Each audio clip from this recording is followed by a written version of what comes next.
सीएपीएफएससी 2024 में जो पॉलिटी का क्वेश्चन आया हुआ था उसको आज हम डिस्कस करेंगे। इसके पहले हमने क्वांट वाले और हिस्ट्री वाले पार्ट को किया, धीरे धीरे आपको सारा ये कर देंगे। तो इसमें हम पॉलिटी का देखेंगे।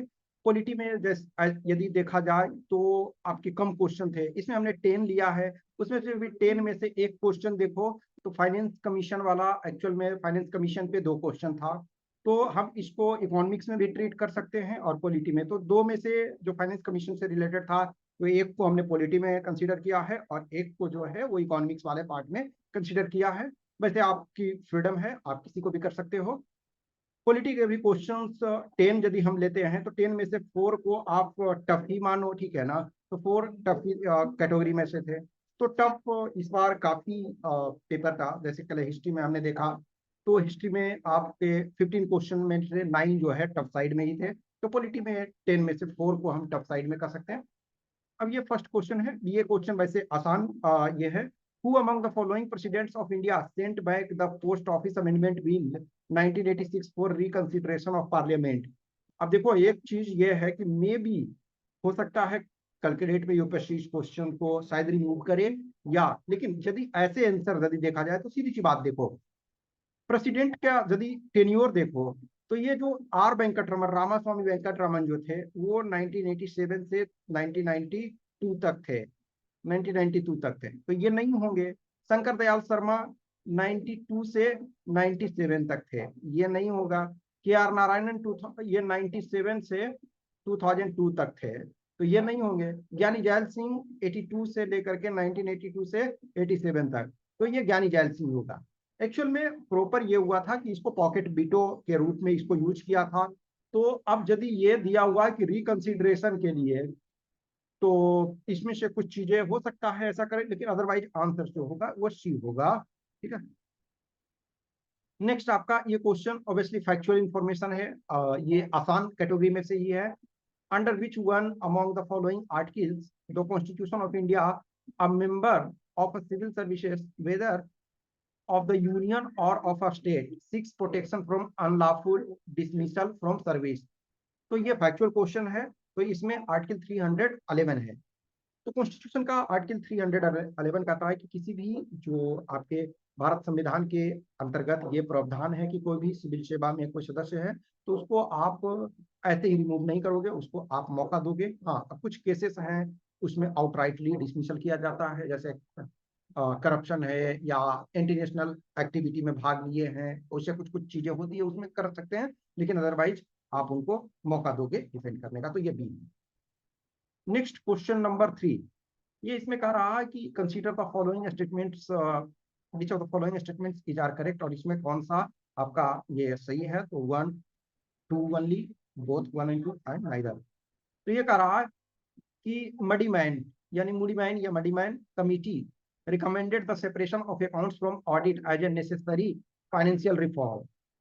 तो ये देखा जाए तो ये आपका, वैसे देखा जाए तो हिस्ट्री का भी पार्ट है, लेकिन चूंकि यदि ऑडिट एंड अकाउंट ये में है तो अभी इसको हिस्ट्री के पार्ट के तौर पर भी कर सकते हो, लेकिन फिर यदि देखो पब्लिक एडमिनिस्ट्रेशन और ये इसको उस आधार से पॉलिटी में कर सकते हो। तो ये स्टेटमेंट भी सही है।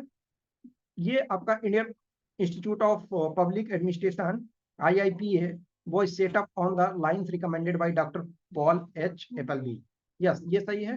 और इसके प्रेसिडेंट जो यानी कि ये जो इंडियन सोसाइटी एक्ट 1860 के तहत बनाया गया था, और इसके प्रेसिडेंट जेएल नेहरू ही बनाए गए थे। तो जेएल नेहरू स्टेब्लिशमेंट किए, लेकिन जेएल नेहरू ने इनके रिकमेंडेशन पे किया। तो ये दोनों सही है, तो सी इसका आंसर हो जाएगा। ये क्वेश्चन नंबर 4, ये भी फैक्चुअल इंफॉर्मेशन है, लेकिन फैक्चुअल इंफॉर्मेशन में ये टफ था, ठीक है। फैक्चुअल इंफॉर्मेशन भी इसको टफ कर सकते हो। Which one among the following reports state that budget is seen not as a simple balancing of tax receipt against expenditure but as a sophisticated process in which instrument of taxation and expenditure are used to influence the course of economy? इस पे ये कह रहा है ना कि देखो कौन सा ये रिपोर्ट कहता है कि जो बजट है कि व्यय के निमित्त कर प्राप्तियों के सरल संतुलन के रूप में नहीं, बल्कि एक सुविज्ञ प्रक्रिया के रूप में देखा जाता है, जिसमें कराधान और व्यय के लिखितों का उपयोग अर्थव्यवस्था की दिशा को प्रभावित करने के लिए किया जाता है। ये नॉर्मली क्या है, जो आपका बजट होना चाहिए वो इकोनॉमी को डायरेक्शन देने के लिए, प्रॉपर डायरेक्शन देने के लिए किया जाता है, ये किया जाना चाहिए।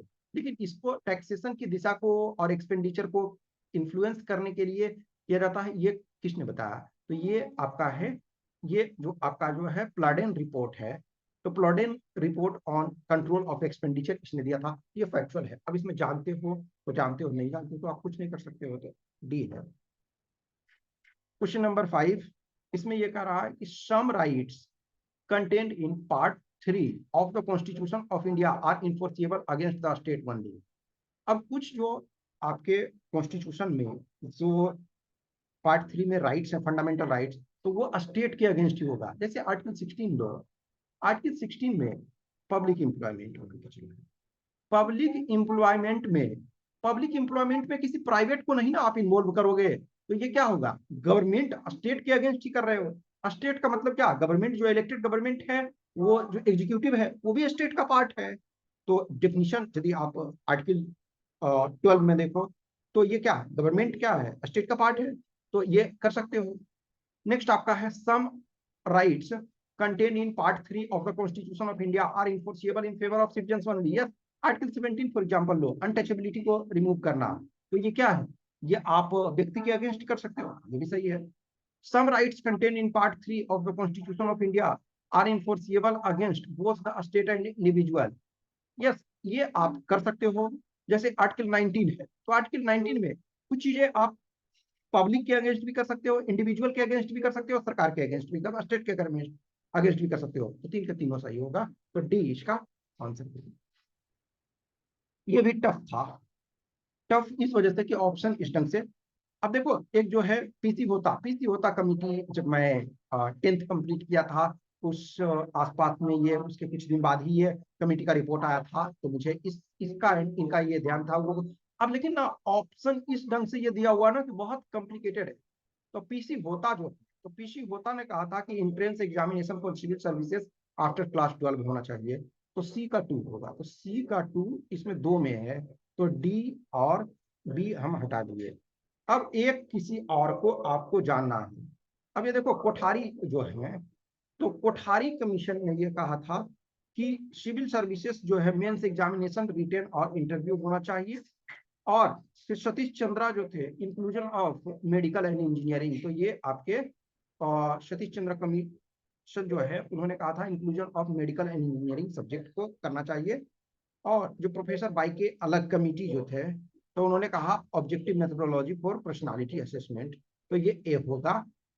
अब ये मेरे अनुसार जो मैंने डॉक्यूमेंट्स जो गवर्नमेंट का एक था, वो उसमें जो मैं जो समझ पाया, इसका कारण क्या है ना, इसमें ना एकदम एग्जैक्ट डिवीजन नहीं है। तो मे भी आपका, अब यूपीएससी इंटरप्रेट उसको अलग से कर सकती है, क्योंकि ये यूपीएससी का ही अपना है क्वेश्चन, एक तरफ से इनके अपने ऑर्गेनाइजेशन का। तो जो मैं इंटरप्रेट कर पाया हूं उसके अनुसार ये एक होगा। अब ये भी फैक्चुअल है, ये आप जानते हो तो जानते हो, नहीं जानते हो तो इसमें कुछ नहीं कर सकते हो। Under which one among the following articles of the constitution of India the seats are reserve for scheduled caste and scheduled tribe in every municipality. अब ये फैक्चुअल इंफॉर्मेशन है, तो इसमें है आर्टिकल 243T। तो ये जानते हो तो ठीक है, नहीं जानते हो तो आप कुछ नहीं कर सकते हो। क्वेश्चन नंबर 8, ये कह रहा कौन सा सही है? तो the abolition of official secret act 1923 was recommended by the second administrative reform commission. Yes, ये सेकंड एआरसी ने कहा था कि जो ऑफिशियल सीक्रेट एक्ट है उसको रिमूव करना है। yes, ये फर्स्ट सही है। The right to information act was enacted in 2005। Yes, 2 October 2005। तो ये सही है, दोनों सही है, तो सी इसका करेक्ट आंसर होगा।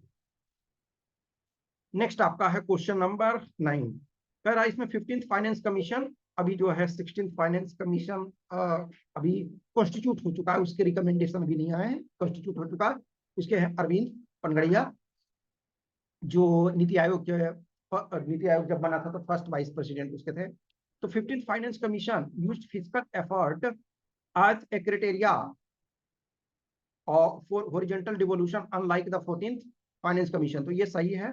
Both 14th and 15th finance commission used pre 2011 demographic variables as a criteria for horizontal devolution. Actually ये गलत में से है, ये इसका नेक्स्ट, तो ए इसका सही है। अब इसका नेक्स्ट में एक मैं आपको दिखा रहा हूं उसके आधार पे। देखो ये जो क्राइटेरिया है, तो ये आपका 14th फाइनेंस कमीशन, ये आपका 15th फाइनेंस कमीशन वाले में है। तो देखो 14th फाइनेंस कमीशन वाले में आप देखोगे इनकम डिस्टेंस लिया गया है, पॉपुलेशन 1971 का इसमें लिया गया। इसमें देखो 1971 का पॉपुलेशन नहीं लिया गया, इसमें 2011 का पॉपुलेशन सेंसस लिया गया। इसमें ये 2011 का देखो, इसमें 20, इसमें दोनों का पॉपुलेशन लिया गया है 2011 का भी, और ये आपका 1971 का। अब ये मैंने पीआईबी से लिया है, ठीक है। अब एरिया तो देखो, एरिया दोनों में है 15%। फॉरेस्ट कवर देखो, इसमें फॉरेस्ट कवर था 14th में, लेकिन इसमें जो 15th है उसमें फॉरेस्ट एंड इकोलॉजी, देखो फॉरेस्ट की जगह फॉरेस्ट एंड इकोलॉजी कर दिया गया, तो इसका ये। अब डेमोग्राफिक परफॉर्मेंस, तो एक तरह से जो ये पॉपुलेशन कंसीडर किया गया है यहाँ 2011 का, तो इसके चलते जो है ये आपका डेमोग्राफिक परफॉर्मेंस इसमें ऐड किया गया है। टैक्स एफर्ट देखो, टैक्स एफर्ट इसमें किया गया है, ठीक है ना। तो ए इसका इस आधार पे यदि देखोगे तो ए आपका आंसर हो जाएगा। लास्ट ये जो आपका है Anoop Barnwal case, which of the following statements with regard to the Anoop Barnwal versus Union of India 2023 case is are correct. करा the case was heard by a constitutional bench. Yes, इसमें 5 जज थे, शायद कुरियन जोसेफ इसके हेड, इस बेंच के कुरियन जोसेफ शायद थे, ठीक है। तो ये सही है। Next, according to the judgment the ground for removal of election commissioner shall be the same as the chief justice of India. नहीं, एक्चुअली इसमें टेम्पोररी प्रोविजन का किया गया था अपॉइंटमेंट के लिए। अपॉइंटमेंट में क्या है कि जो इस केस में कहा गया था, जो सुप्रीम कोर्ट ने कहा था कि इसमें पीएम होना चाहिए, एलओपी होना चाहिए, leader of opposition plus CJI, ये होना चाहिए। और ये एक टेम्पोररी अरेंजमेंट है जब तक कि पार्लियामेंट इस पर एक्ट ना बनाए, तो इसमें रिमूवल का प्रोविजन नहीं था, तो ए इसका सही आंसर होगा, ठीक है। 1 सही है, 2 आपका गलत है। तो ये 10 क्वेश्चन हो गया। इसमें कुछ भी क्वेश्चंस क्यूरी डाउट्स रहता है, मैं ऑलरेडी बता रहा हूँ कि ऑब्वियसली मे भी हो सकता है कुछ हमारी कंसिडरेशन में जो मैं कुछ चीजों को समझ रहा हूँ वो हो सकता है गलत हो जाए, तो आपको यदि लगता है तो आप कमेंट कर सकते हैं या आप हमें मैसेज कर सकते हैं। और जिनको भी लगता है कि यस हमें ज्वाइन करना चाहिए मेंटरशिप प्रोग्राम या जो भी है जैसे पेपर 2 वगैरह का कोर्स, जिनको लगता है ज्वाइन करना चाहिए, तो आप हमें मैसेज कर सकते हैं इस व्हाट्सएप नंबर 8527146498 या टेलीग्राम नंबर 7404909669 पे। और वैसे ही मैं सारे सब्जेक्ट्स का धीरे धीरे करके करवा दूंगा। Okay, thank you.